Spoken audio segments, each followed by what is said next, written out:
Cuando te das cuenta que revienta paredes, revienta ventanales y el agua cada vez va subiendo más hasta que llegó a 1,70 de altura. Te das cuenta que no hay luz, no hay agua, los móviles no funcionan, no sabemos qué le ha ocurrido al de al lado, no sabemos cómo estará tu negocio, sabemos que los coches están fuera amontonados uno encima del otro, sabemos que fuera habían 2 metros de agua y en el restaurante date cuenta que de 120 sillas quedó una. Porque eso no fue una inundación, ¿eh? Eso fue un auténtico tsunami. Eso fue una ola. ¿Qué es esto? Yo sé que de construcción va a durar 1 año. Como poco. Iba gente a comer allí, gratis. Veías a un tío con un jamón corriendo por la calle en un carro de Mercadona y nadie decía nada. Buenas, estamos con Toni Castilla. Él es un afectado de la Dana. Es una persona que lo ha perdido casi todo, su vehículo, su casa, su restaurante. Buenas tardes. Buenas tardes, muy agradecido por haberme invitado. Muchas gracias por asistir aquí, por venir aquí. Es un placer. Muy importante, ¿no?, que estas voces se conozcan, ¿no?, después de todo lo que ha pasado y de cómo estamos olvidando esto que ha ocurrido, ¿no? Sí, ahora vamos a hablar de mi historia, pero hay 100.000, 120.000 historias con diferentes puntos de vista, pero el final es el mismo para todos. Damnificados, abandonados y esperando. Cuéntanos un poco tu historia. ¿Cómo lo vives tú el día cero, el día que ocurre? Pues por hacer una cronología, yo primero me gustaría dejar claro que yo tuve muchísima suerte en lo físico, muy mala suerte en lo material. Nosotros estábamos todos en casa. Para que os hagáis una idea, mi casa está a 100 metros del Barranco del Pollo y el restaurante está a 6 metros del Barranco del Pollo. Ese día el restaurante estaba cerrado por descanso del personal y casualmente estábamos todos en casa. Entonces el día cero lo vivimos no con la incertidumbre de dónde estará mi hija mayor, dónde estará mi mujer, dónde estaré yo, o sea, no, como otros vecinos míos sí que les ha pasado. Entonces todos vivimos de primera mano, pues desde el principio hasta el final, pues la incertidumbre material, no la física. Claro. Cuando ocurre todo esto y ha pasado toda la catástrofe, tu casa ya está inundada, ¿no? A ver, cuando pasa todo esto, lo digo por seguir la cronología y para que los oyentes también tengan claro cómo ocurrió todo paso a paso, por no mezclar. Esto es, primero nos vimos venir el desastre porque sin ser meteorólogos, pues tuvimos muy claro que el barranco venía muy lleno y el barranco venía a mucha velocidad.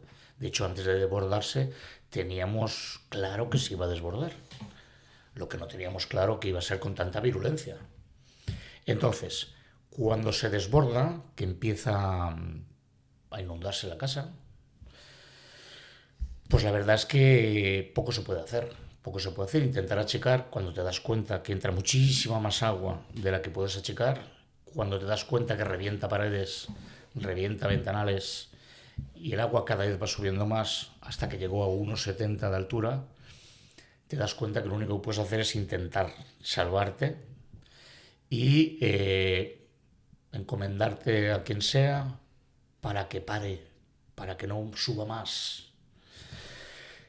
Nosotros tuvimos la suerte también de vivir en un sitio que nos pudimos subir a la planta de arriba, con la incertidumbre de, vuelvo a repetir, si eso iba a crecer más, si iba a subir más o no iba a subir más. Ten por cuenta que en mi casa había una persona de mi suegra, de avanzada edad, además con serios problemas de movilidad, niños pequeños de 5 y 6 años. Esa incertidumbre que te queda de decir que pare esto ya, que pare esto ya, que pare esto ya, Bueno, pues eso paró a las 11 de la noche. Se estabilizó. Ahí lo que intentas, bueno, ves el desastre como está todo, sabes que no hay solución, sabes que no puedes hacer más de lo que estás haciendo, mirar, no puedes hacer otra cosa. Te das cuenta que no hay luz, no hay agua, los móviles no funcionan, no sabemos qué le ha ocurrido al de al lado, no sabemos cómo estará tu negocio, sabemos que los coches están fuera amontonados uno encima del otro, sabemos que fuera habían 2 metros de agua, con barro, sabemos que se mezclaron aguas fecales y aguas potables. Estábamos a oscuras, no sabíamos nada, no venía nadie, se oían gritos. Murieron gente enfrente nuestro, murió gente jubilada que no pudieron hacer nada, murieron como ratas sin poder hacer nada. Bueno, tú intentas darle normalidad, entre comillas, al desastre, cosas que pueden ocurrir.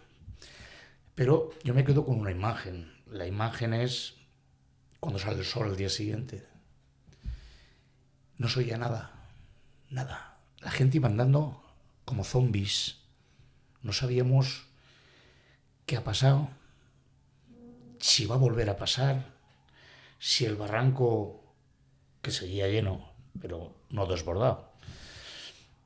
Por allí no aparecía nadie, ni un policía municipal, ni un policía nacional, ni la Guardia Civil, ni bomberos, ni protección civil. Nadie. Nadie. Bueno, pues intentas comunicarte con tu familia y tu familia comunicarse contigo. Porque no saben lo que ocurre. Oyen los noticieros, leen periódicos, ven que se ha desbordado. Pero exactamente los medios de comunicación no habían entrado aún en la zona cero. O sea, es que no sabían, es que no se podía entrar. Entonces todo se movía por redes, por grabaciones locales. Pero la gente ya empezó a darse cuenta de la dimensión del desastre, de la dimensión de la desgracia que había ocurrido. Ese día lo pasamos como pudimos, pues ya digo, en un tono positivo para que los niños no detectaran preocupación y en un tono positivo, pues intentando buscar qué parte de la casa viva podíamos tener un poquito de cobertura para tranquilizar a nuestros familiares. Al segundo día la cosa cambió, pero la cosa cambió porque empezaron a traer víveres. No teníamos estaba todo desastrado, o sea, estaba todo destruido, no había supermercado, no había nada, no teníamos coche, no nos podíamos mover. Las cocinas, todo, despensas, todo, y no había nada. Entonces, pues ya empezaron a venir voluntarios, empezaron a traer víveres, empezaron a empezar a ayudar. Era todo tan confuso que muchos de ellos venían sin preparación, venían con sus zapatillas de ir por casa, venían sin ningún tipo de protección, venían como podían. Esto se repitió, siguieron viniendo, cada vez más preparados, cada vez más gente, hasta que a la semana empezamos a ver la ayuda institucional, personal institucional. Perdona que te corte, o sea, ¿tardan una semana en enviar efectivos? En nuestro caso sí. A ver, si no fue una semana, fueron 6 días, pero vamos, ahí nos pasamos 4 o 5 días, por no pasarnos de frenada, 4 o 5 días seguro, sin nadie, absolutamente sin nadie, excepto voluntarios. Bueno, empezaron a venir dentro de los voluntarios, pues venía un electricista, te echaba una mano, miraba a ver cómo podíamos activar la luz, porque en nuestro caso los cuadros de maniobras de la luz estaban en el sótano. El sótano estaba totalmente inundado hasta el techo, con lo cual era muy difícil que pudiéramos tener luz. Bueno, pues yo hablé con un amigo mío que me llamó a ver cómo estaba. ¿Por qué digo esto? Porque lo que voy a decir ahora es muy importante. Es para que sigamos viendo que la verdadera ayuda llegó de manos de privados, no llegó de modo institucional.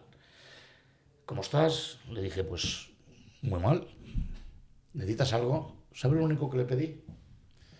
Mira a ver si me puedes traer un generador para poder tener luz, porque funcionábamos con velas y con linternas. porque los cuadros estaban inundados. No se pudieron rehabilitar. En la calle tampoco había luz.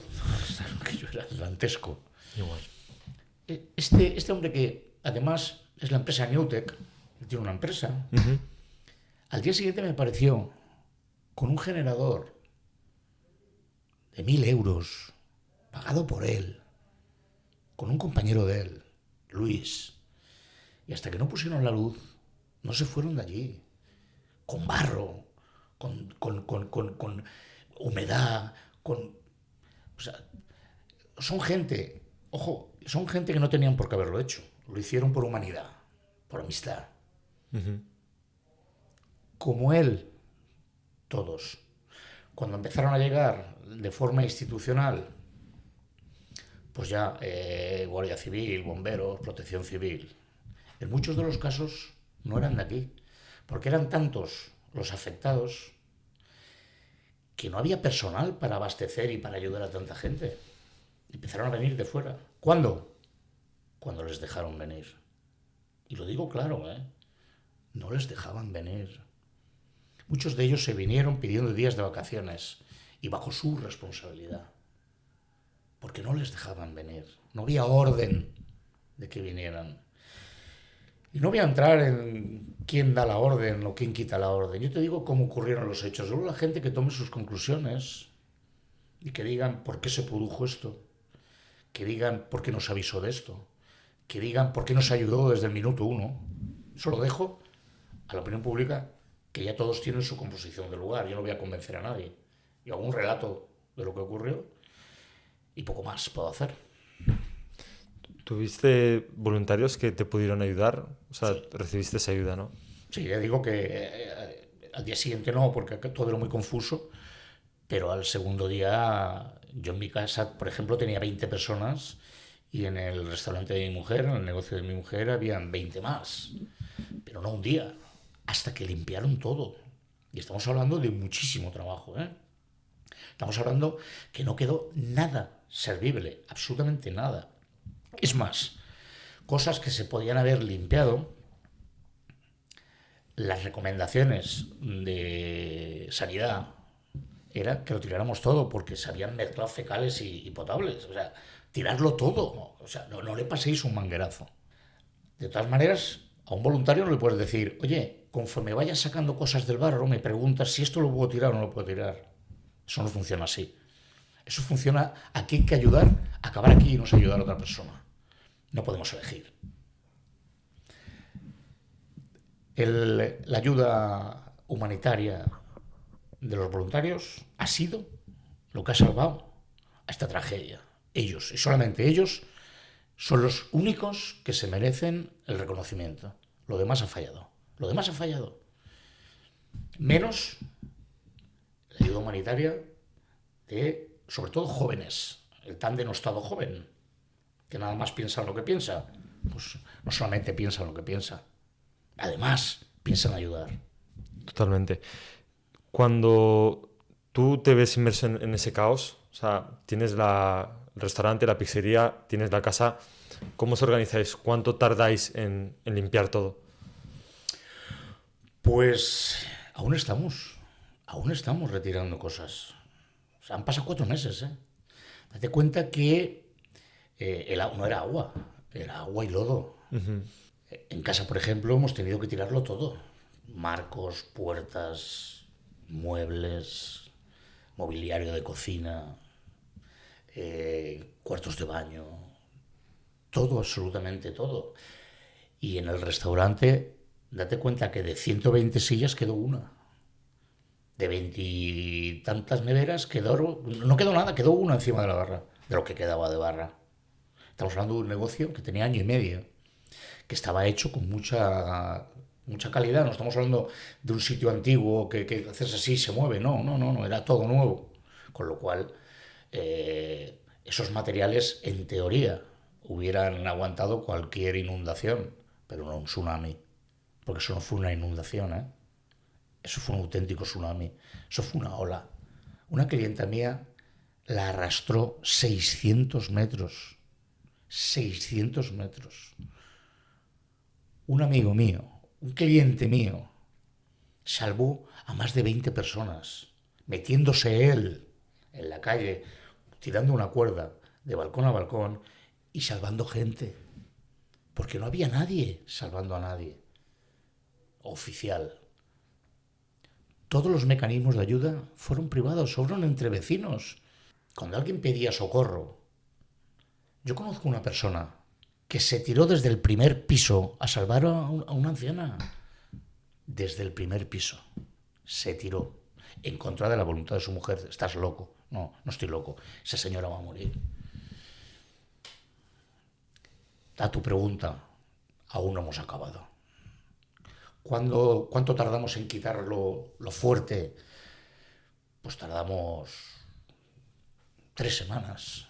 3 semanas trabajando duro, ¿eh? Trabajando duro. Porque además no era yo solo. Éramos todos. No teníamos ni dónde tirar los escombros. No teníamos... Ahí nadie iba a quitar nada. Si a eso le sumas el amasijo y la montaña de coches que habían, era muy complicado trabajar. Era muy complicado. Sobre el tema de la reconstrucción, cuando pasa todo esto, se crean mecanismos, ¿no?, para financiar a las personas afectadas, tanto a nivel público como privado. ¿Han llegado las ayudas? ¿Están llegando? A ver, por hacer una distinción, ayudas o financiación. Vamos a empezar por las ayudas. Son ayudas ínfimas. 5.000 euros. Yo, por ejemplo, tengo 250.000 euros de daño. ¿Qué me solucionan 5.000? Nada. Bienvenido sea, pero no me soluciona nada. 10.000 más. 5.000 de Cruz Roja.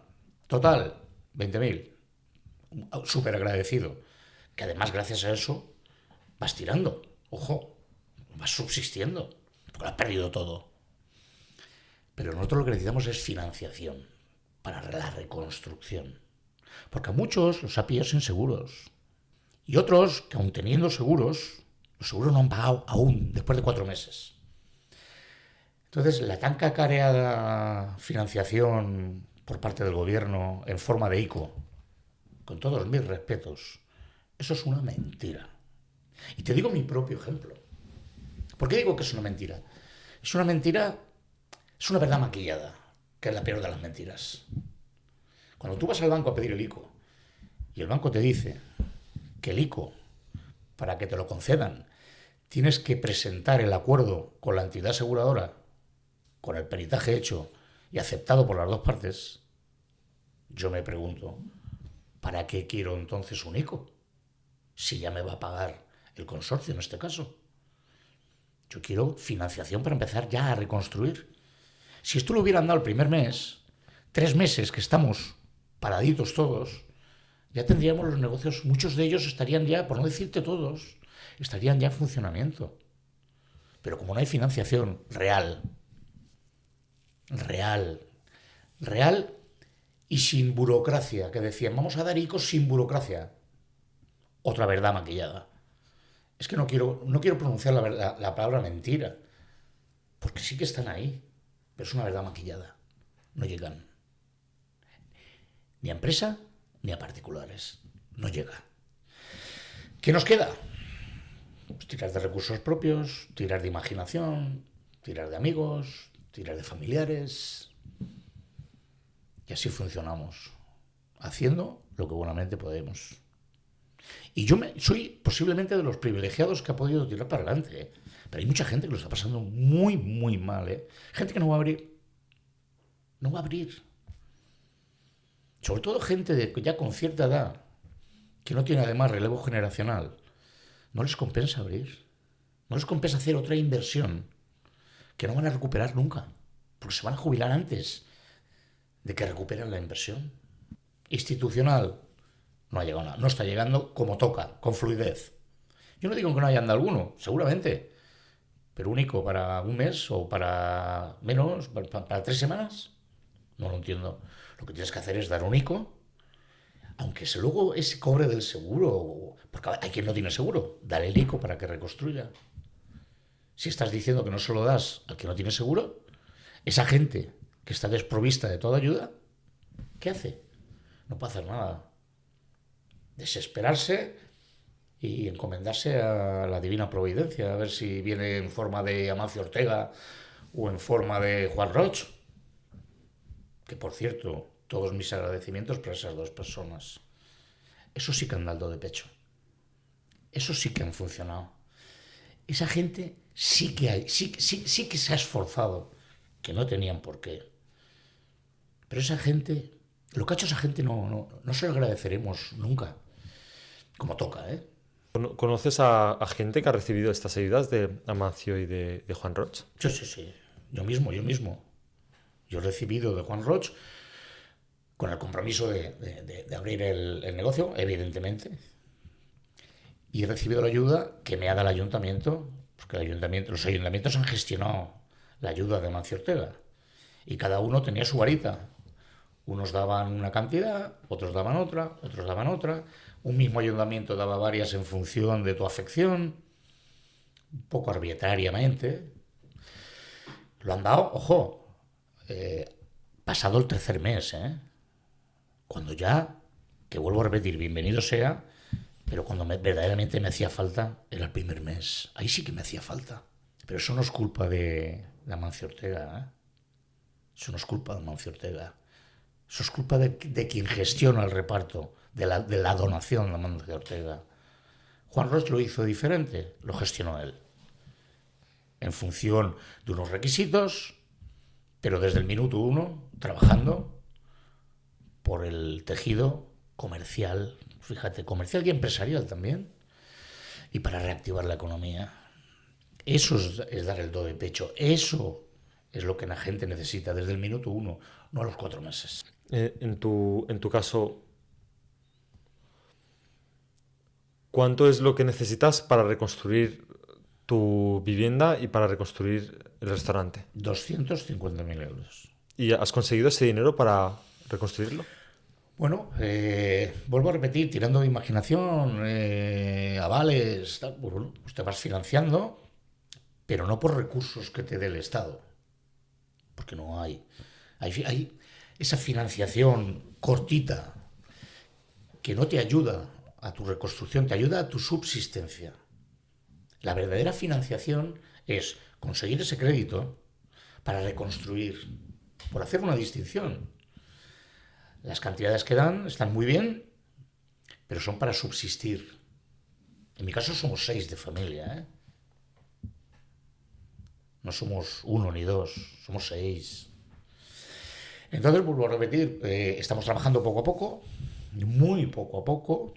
Tengo que agradecer también que mi entorno se ha portado muy bien, ninguno ha escondido la cabeza.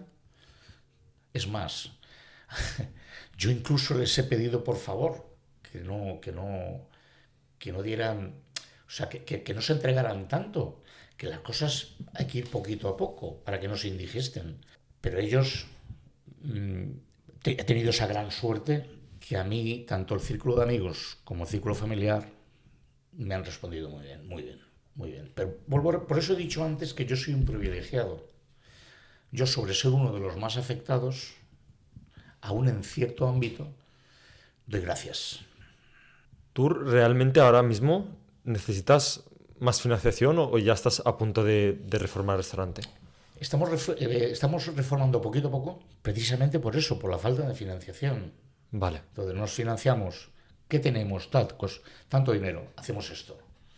Yo sé que mi reconstrucción va a durar 1 año. Como poco. ¿Por qué? Porque vamos poco a poco, en función de nuestros recursos. En nuestro caso, en otros ni eso. Y luego está la otra vertiente. El que ha perdido muy poquito, pero le está llegando mucho. La picaresca. Eso merece un capítulo aparte. Lo de la picaresca merece un capítulo aparte. Los actos de pillaje. La cara dura de la gente de pedir ayudas cuando viven en un 6.º piso. Que lo único que consiguen con eso es frenar o ralentizar las ayudas a los que verdaderamente lo necesitaban de verdad. Estar en las colas. De Valencia iba gente a comer allí, gratis. De Valencia iba gente a que les dieran pañales, leche, agua, con furgonetas. Eso es lo triste, eso es lo demencial. Pero no había nadie que cortara eso. Y eso lo veía todo el mundo, ¿eh? Tú mismo recibiste ese pillaje, ¿no? En el restaurante. Cuando entras ahí y ves cómo está, cómo ha quedado. Nosotros pudimos ir al tercer día, pudimos ir. Antes no podíamos ir. Y bueno, pues cuando llegamos allí fue desolador. Desolador. Te das cuenta que no quedaba nada. O sea, todo por lo que has luchado y todo por lo que te has esforzado y todo lo que has invertido, no tienes nada. Absolutamente nada. Pero es que además el panorama, vuelvo a repetir, era desolador. No sabías, no tenías persianas, no tenías puertas, no tenías tabiques, no tenías nada. Si a eso le sumas los actos de pillaje que se produjeron, no a mí, a todos, lámparas, proyector, altavoces de hilo musical, grifos, microondas. Pues 4 cosas que se salvaron son 4 cosas que robaron, ¿no? Pero a otros les pasó más. Supermercados arrasados, tiendas arrasadas, peluquerías, tiendas de animales. Yo he visto una tienda de animales entrar ahí a llevarse sacos de pienso. Por favor. La policía municipal estaba en la calle. Nadie decía nada. Veías a un tío con un jamón corriendo por la calle en un carro de Mercadona y nadie decía nada. Claro, la policía está en otras cosas. Cuando está esa situación, No, ¿qué hace? ¿No? Es que la culpa no es de la policía. La culpa es de quien gestiona a la policía. La policía lo primero que tiene que hacer es cubrir los actos de pillaje. Eso es delincuencia. Un policía no puede estar en una esquina mirando el cielo. Tiene que estar velando por la integridad física y material, ¿por qué no?, de la gente de la vecindad. O sea, un policía no puede permitir que vandalicen una joyería. Bueno, no que lo vandalicen, que la roben. Vandalizar, no, robar. Pero no es culpa de la policía, vuelvo a repetir. Es que no había, luego hablaremos de eso si quieres. No había un protocolo de actuación. No, aparte no tenían vehículos, los habían perdido. Mucha gente también lo pasó muy mal. Pues no nos olvidemos que un policía es un ser humano. Totalmente. Que también vive. Y también se le habrá inundado la casa. Que anímicamente puede estar destrozado. Pero el que manda, ese tiene que estar por encima de eso, porque para eso manda. ¿Tienes algo que quieras comentar que necesites compartir con la gente que va a ver este vídeo? Yo lo único que quisiera compartir con este vídeo es que no haya olvido. Esto no puede quedar en el olvido.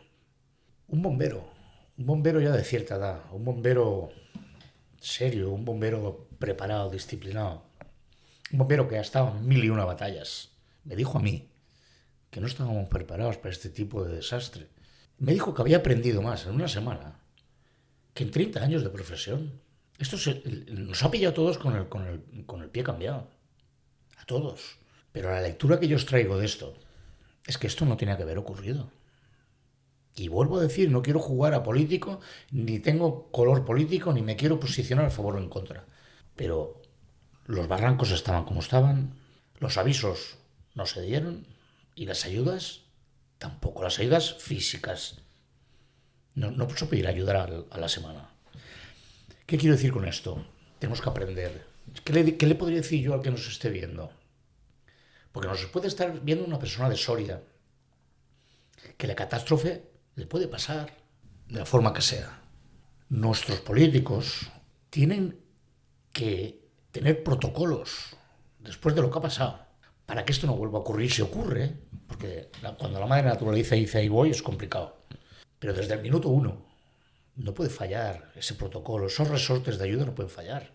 Eso es lo que no tiene que volver a ocurrir.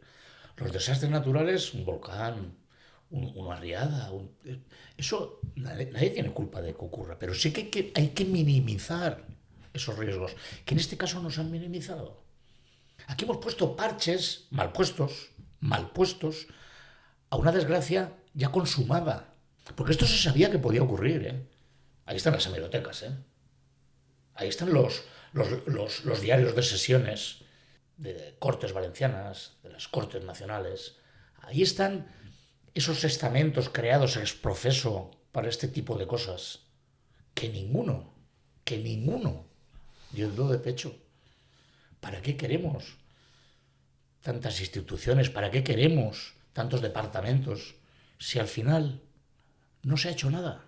Esos grandes sueldos que cobra un secretario, un subsecretario, un director general de emergencias de no sé qué, no sé cuánto, ¿de qué nos vale? ¿De qué nos ha valido? De nada.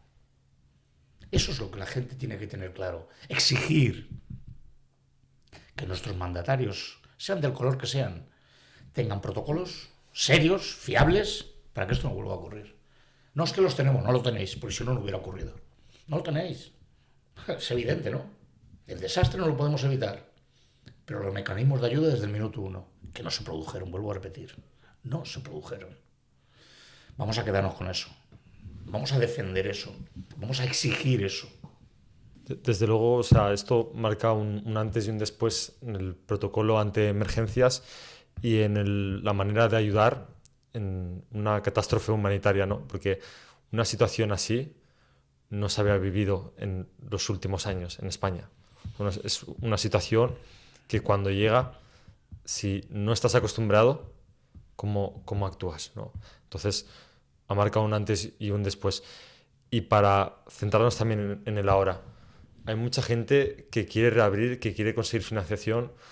¿Es tu caso? ¿Te podemos ayudar de alguna forma? La gente que te está viendo te puede financiar de alguna forma, puede acudir a tu pizzería cuando abran, más o menos sabes esa fecha de apertura, cuánta financiación necesitas, un poco esas preguntas, ¿no? Yo te voy a ser sincero. Yo me siento pagado con que la gente reconozca con una simple visita y su apoyo moral. Lo demás, estaré eternamente agradecido, como han habido, no sé si he contado el caso de un compañero mío, de EGB, ojo, estoy hablando de hace muchísimos años. Estudió conmigo 6º, 7º y 8º de Educación General Básica. Éramos unos niños.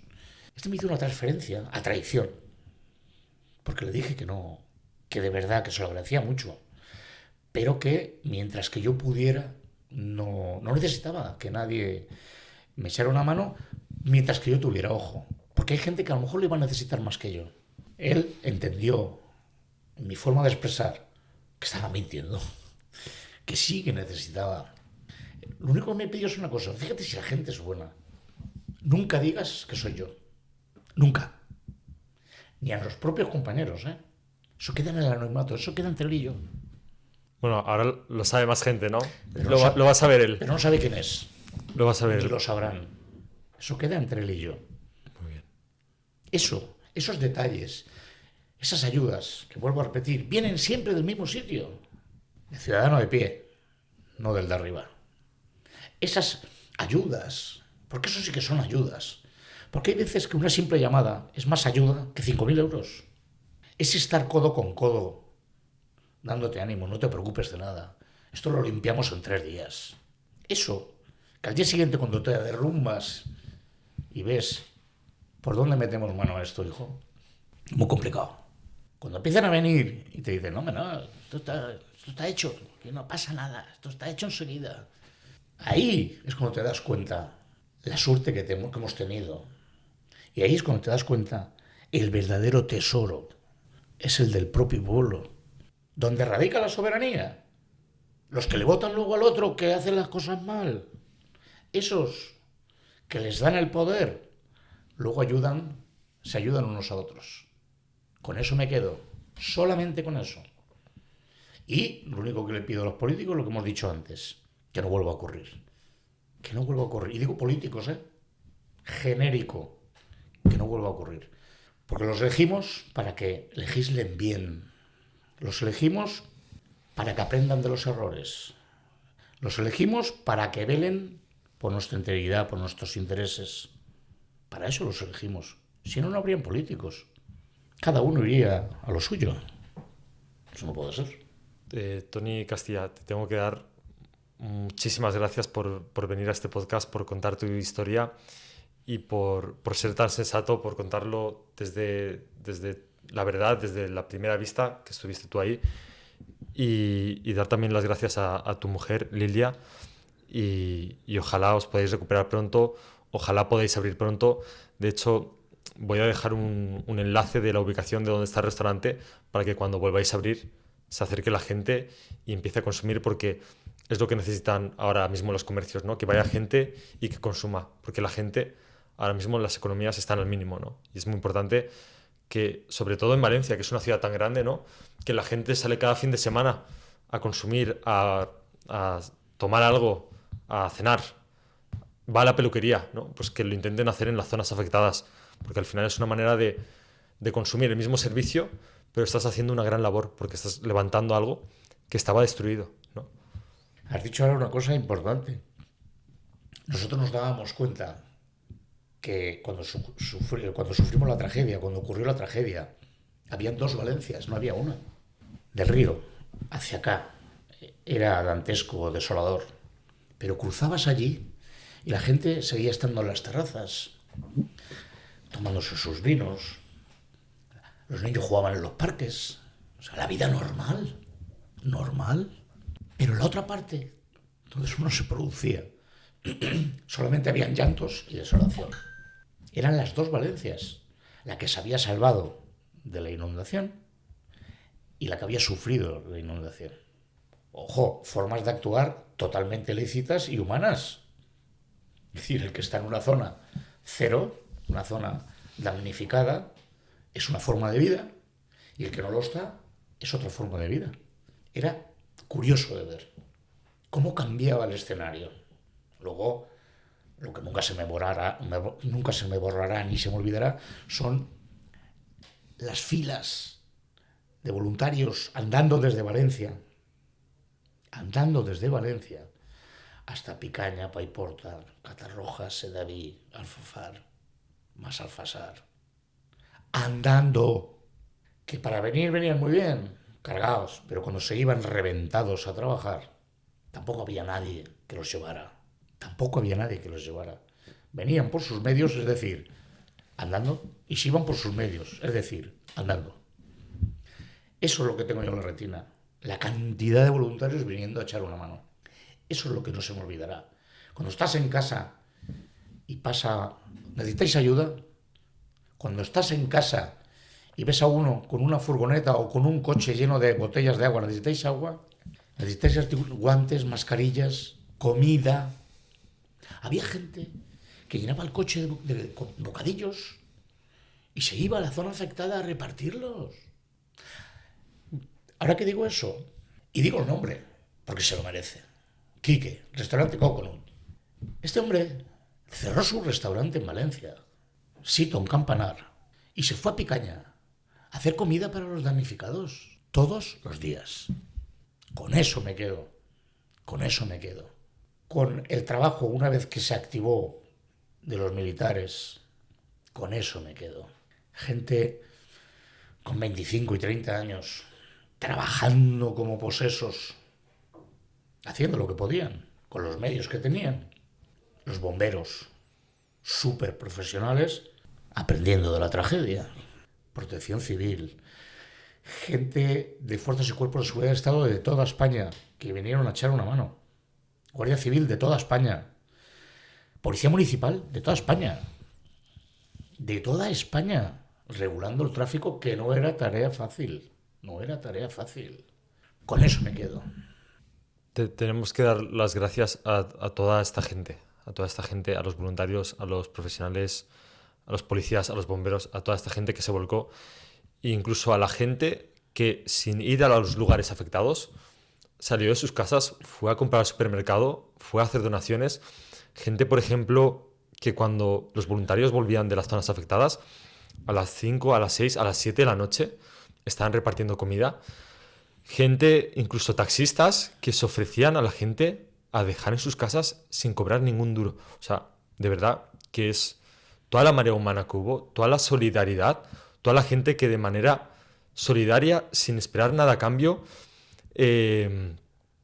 incluso cancelando planes que tenían hechos, cancelando su vida, solo para poder ayudar y para poder aportar lo que fuera.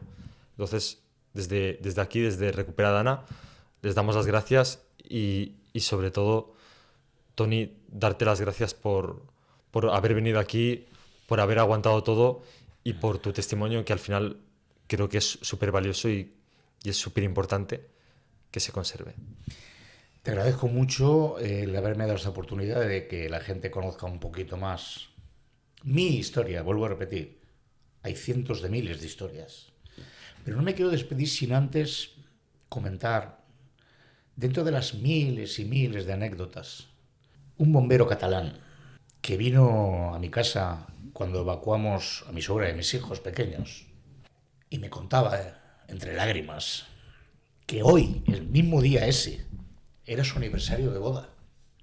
Él había venido el día anterior a su aniversario de boda, voluntario, con días de vacaciones, vuelvo a repetir porque no les dejaban venir. Y en la parte de atrás del todoterreno que llevaba, tenía unas bolsitas de chucherías que su hija de 8 años le había dicho: papá, esto para los niños de la zona afectada. Eso llorando él, ¿eh? Y su mujer, su aniversario de boda, le dijo: tu sitio está allí ahora, no está aquí conmigo. Ya lo celebramos, nos da igual el día. Acuérdate que hoy es nuestro día, punto y final. Con eso me quedo también. No quería olvidarme sin decir esa anécdota porque marca la dimensión de la humanidad de la gente. La gente no es mala. Hay muchísima más gente buena que mala. Y yo, vamos, he tenido miles y miles de muestras de que la gente es humana. Nos quedamos con esa historia de Nos ese bombero catalán. Ojalá la pueda escuchar y diga: Ojalá. ostras. Ojalá. Muchas gracias, Toni, de verdad. Gracias a ti.